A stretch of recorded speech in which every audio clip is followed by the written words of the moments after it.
मी 2005 ला लागलेलो आहे. 19 वर्ष मी डांगला सर्व्हिस केली. एकाच शाळेत 19 वर्ष आणि तिथून इथं आलो. हे 21 वर्ष चाललंय मला. 2 वर्ष इथं आता होत आहे. तिथंही मी काय केलं होतं, तिथं मी जेव्हा गेलो होतो सर त्या शाळेत, तिथे चाळीचा पट होता आणि एक शिक्षक होता आणि मी गेलो दुसरा होतो. परिस्थिती अशीच वारली समाज असल्यामुळे मग तिथं थोडं काय घेतलं. मग मी 5वीचा वर्ग ओपन केला. मी प्रमुख शिक्षक मुख्याध्यापक असल्यामुळे एकच वर्ग खोली होतं. वर्ग खोलीचं रूपांतर मी 9 वर्ग खोलीत केले आणि चाळीचा जो पट होता तो 400 वर नेला. आणि आज त्या शाळेत 9 शिक्षक आहेत आणि ग्रेडेबल मुख्याध्यापक आहे तिथं. कैनाड कोळमीपाडा. जर तुम्ही ऑनलाईन सर्च केली तर तुम्हाला पटे दिसेल, सर्व तुम्हाला कळतं. तर त्या शाळेमध्ये मी 19 वर्ष सर्व्हिस केलेली आहे आणि तिचा बेस पक्का करून हे केला. इथं आलो.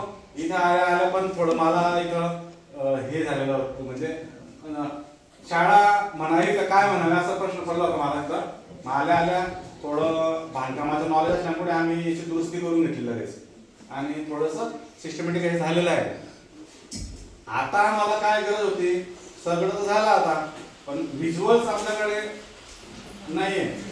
हे जे मुलं 5वीला जातात पोषणाला, तर PMC शाळा आहे, त्यांना शासनाने 1 कोटी रुपयाचं अनुदान दिलेलं आहे त्या शाळेला, पोषण शाळेला.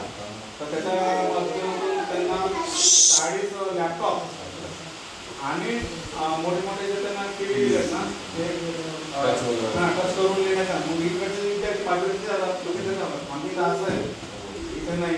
हे म्हणतात सर तशी TV आपल्याला मिळेल का? म्हटलं आता तशी नाही मिळणार आपल्याला, थोडंसं मोठं झाल्यानंतर ते आपल्याला मिळत असतं. म्हणजे समजून जाण्यासाठी आम्ही तसं सांगत असतो. ह्या तुमच्या टीव्हीचा उपयोग सेवा मला त्यांच्यासाठी त्यांच्या गाणी, कविता, नंतर आज जगाच्या काळात घडामोडी काय चालू आहे हे सगळं समजण्यासाठी होणार आहे. त्याच्यात तर मी तुमचा आभार मानणार नाही, कारण की आमची थोड्या अपेक्षा तुमच्याकडे वाढलेली आहे. तर भविष्यात तर तुम्ही आमच्यासाठी मुलांना काहीतरी अजून वेगळं शैक्षणिक साहित्य, शिक्षणाच्या बाबतीतच मिळावं, शैक्षणिक साहित्य मिळावं किंवा खेळाच्या वस्तू काही असतील एवढं मिळावं, अशी मी आमच्या शाळेच्या वतीने आणि आमच्या शाळा सर्वांच्या वतीने अपेक्षा व्यक्त करतो.